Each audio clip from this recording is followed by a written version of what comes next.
When you run an application, no matter how well you've written it, problems always arise. Problems with the user, problems with the system. Errors like file not found, directory not found, and HTTP exceptions are just a few errors that you might encounter while you're running your application.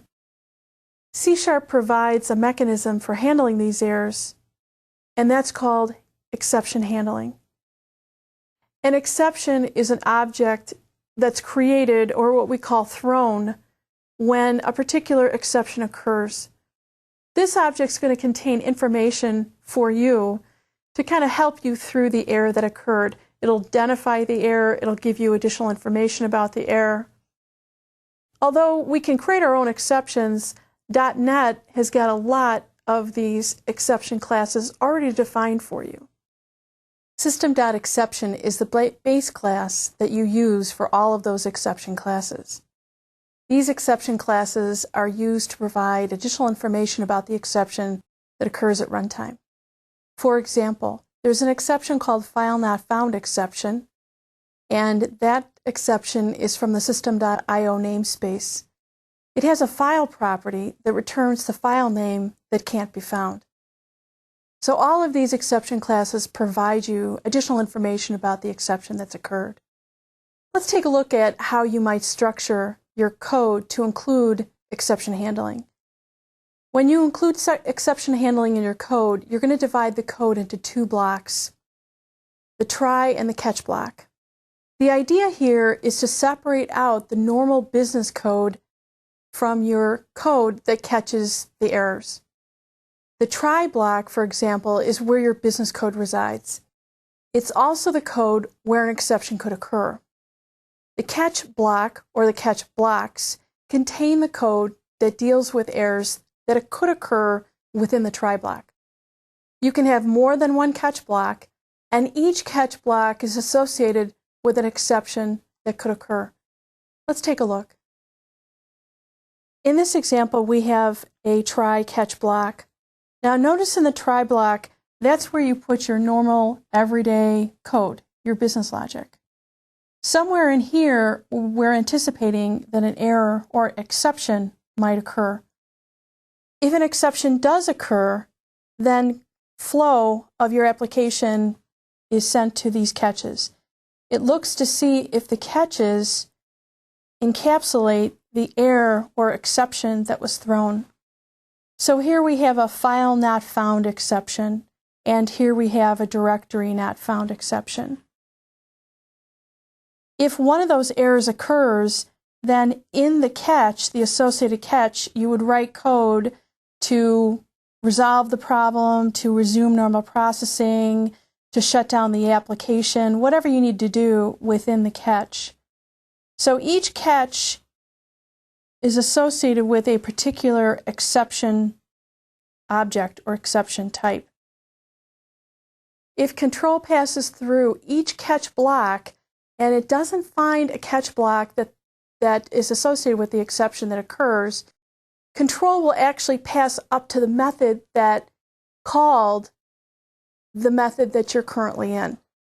So what will happen is if you don't write a catch that catches the exception that does occur, then the current method is stopped or suspended, and control passes up the stack looking for a catch that does catch the problem.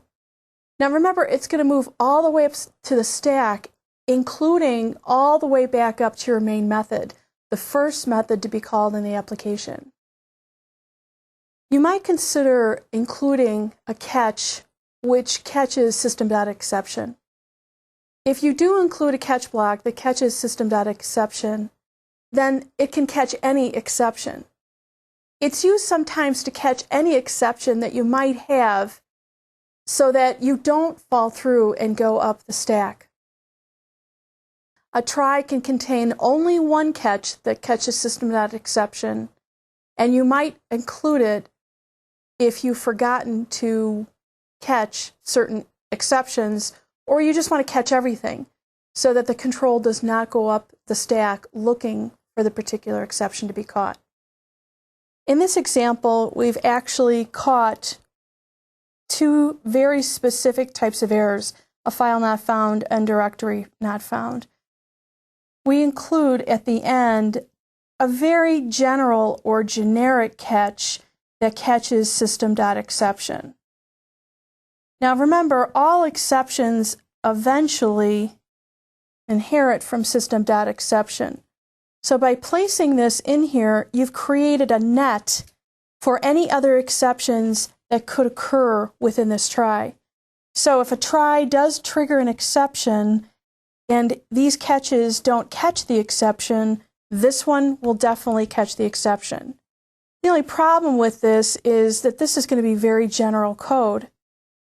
It may not be able to resolve the issue that occurred. It may not be able to resolve something very specific. Notice how you can configure your catches. You go from very specific errors to very general errors, because this catch is really more of a net to provide the ability to catch the error without going up the stack. Within the try-catch, C# provides an optional block called finally that groups together a set of statements that needs to be executed whether or not an exception is thrown. The finally block can be used to release resources or some other cleanup code in case an exception is thrown. Also, if an exception is not thrown, the finally provides a centralized place to put code whether or not an exception is thrown. So remember, finally always gets executed no matter what. Let's take a look. In this example, we have a try-catch. Remember, the code that we're anticipating might have an exception is within the try block. If an exception is thrown, and let's just say it's handled by this catch, you always pass control to the finally. If there is no exception that gets thrown within the try, you still go to the finally. And last but not least, if an exception is thrown, but catch does not catch the exception, you will eventually execute the code in finally. Remember, the finally block is used to execute code no matter what. Whether or not there is an exception that is thrown, the finally block will always get executed.